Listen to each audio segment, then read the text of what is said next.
On a calm, cool autumn day, east of Montgomery, Alabama, a cry can be heard. Fight, Eagle, fight!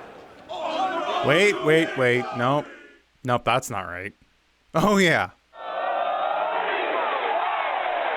There it is. It's time to digest the unusual pairing of college football's version of Sylvester and Tweety. This is the story of how Aubie met an eagle. Now, usually on the channel, we'll cover the costume character and then little tidbits about any live mascots. But Auburn is weird, and so is this episode. And on that note, let us begin. To begin this tale, we must first visit Atlanta in February. Yes, February 1892. A gathering being held between some students from Auburn and Georgia, when a football game breaks out. It was during this game that the Auburn Tigers would win their first ever football game. The name Tigers, according to Auburn themselves, comes from a 1770 poem, The Deserted Village, quoting, "A crouching tiger awaits their helpless prey," which is kind of funny considering the Hugh Freeze era we just had. This, in fact, marks the first Southeastern football program to be known by that moniker. In fact, the only SEC team predating Auburn is Missouri in 1890, being named after a militia unit. But that's a different show. Even though Auburn was first, Aubie wouldn't appear for 67 years. More on that in a second. If you're like me, you hate ads interrupting the game. Wouldn't you love to show that displeasure to everyone around you? Well, now you can with the Play Football Not Commercials collection over at rybar.shop. Now with the Auburn Play Damn Football shirt. Check it out. After the video, of course. Like I said, Aubie, as an idea, wouldn't appear in media until 1959. Yep, between the start of the Deep South's oldest rivalry and Aubie, there was penicillin, Betty White, sliced bread, 2 world wars, a police conflict, a king of England, a queen of England, 11 different presidents. We didn't start the fire. Sorry. Supposedly 5 national titles, and a partridge in a pear tree. No, Aubie made his first appearance on the program cover of their October 3rd game against Hardin Simmons, whoever that is. They won, by the way. Aubie was drawn by artist Phil Neal of the Birmingham Post-Herald. Aubie would remain on the programs for many years to come, and change as those years went by. He stood upright for the first time in 62, and in 63, he got close. That's right. Until then, Aubie would remain on program covers for 18 years, with a game record of 63 wins, 16 losses, and 2 ties. What does any of that have to do with an eagle, though? Nothing! The Eagle reportedly goes all the way back to that first scuffle with Georgia.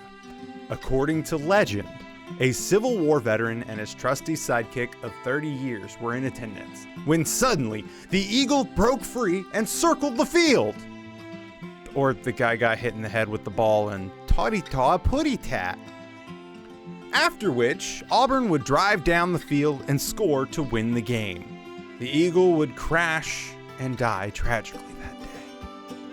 The tradition of War Eagle has remained ever since.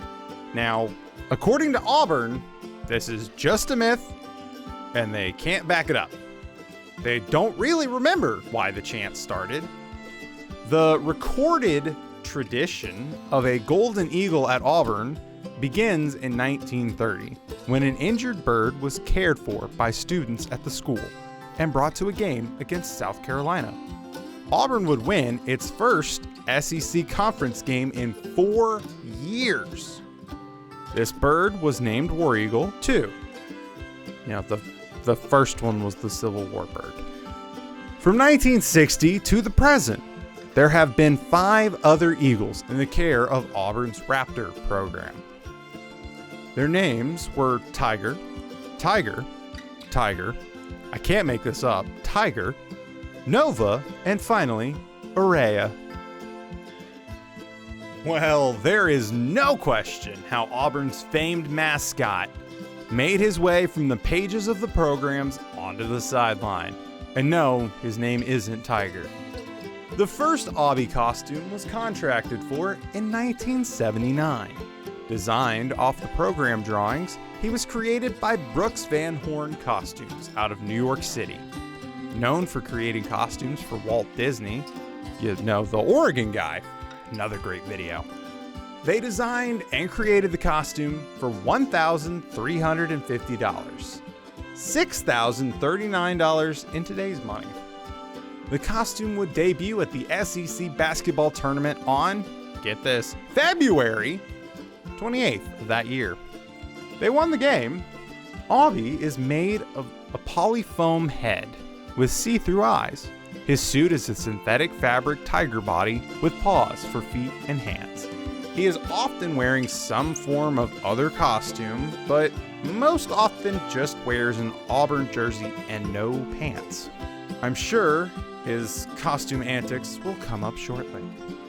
But first, it's time for another Corso Count. Well, the big stat is that out of the 21 times Auburn has been part of a headgear selection, Coach Corso chose Aubie to lose 15 of them. When wearing Aubie's head, Corso was correct 4 out of 6 times. His biggest selections against Auburn were, of course, in the 2013 Iron Bowl, the 1-second game, and the 2011 game against Oregon, where Auburn won their only national championship game. The last time Corso wore the headgear was way back in 2010 when Cam Newton paid the officials to beat my Tigers on the Plains. I'm still salty about it. It's time to talk traditions, and traditions are big at Auburn. Take the Eagle, flying overhead before every Auburn game since 2001. And only twice has an eagle flown into a window. When it comes to Aubie, well, he's weird. For starters, he only does push-ups for fun. Ew. Aubie's big thing is always being in costume, often changing outfits multiple times a game. He's been a doctor, a soldier, cab driver, every member of the Village People, and many, many more. He regularly suits up to aggravate his SEC rivals. For Georgia and Mississippi State, he wears a dog catcher outfit. He wears a corn dog for LSU, a bacon at Arkansas, a Trojan at Troy, and for the Iron Bowl, he dons a houndstooth hat, impersonating Bear Bryant. Aubie is even a decorated champion in his own right. Since 1991, he is an 11-time Universal Cheerleading Association National Champion, winning number 11 in 2024. In 2006, he was the first collegiate inductee into the Mascot Hall of Fame. I want to get there. And I must humbly apologize for my misinformation during the Rocky the Bull video. Go check that one out too. Just check out all the videos. It turns out Aubie was the last Capital One mascot champion in 2014, beating Joe Bruin of UCLA. Aubie is a major player in the mascot game. War Eagle is more than just a phrase. Both are cemented in the culture and fiber of collegiate football. If you visit Alabama south of I-59, and you'll likely see a strange orange cat dressed as a snake tamer or something. Auburn is synonymous with college football, and Aubie is a mascot that made us. No wheel this week, but be sure to check out the first Rivalry That Mascots Made video between UT and Texas A&M. Bevo, Reveille, go hide somewhere. Be sure to like this video, comment your favorite Aubie moment, subscribe, it really helps. And until next time,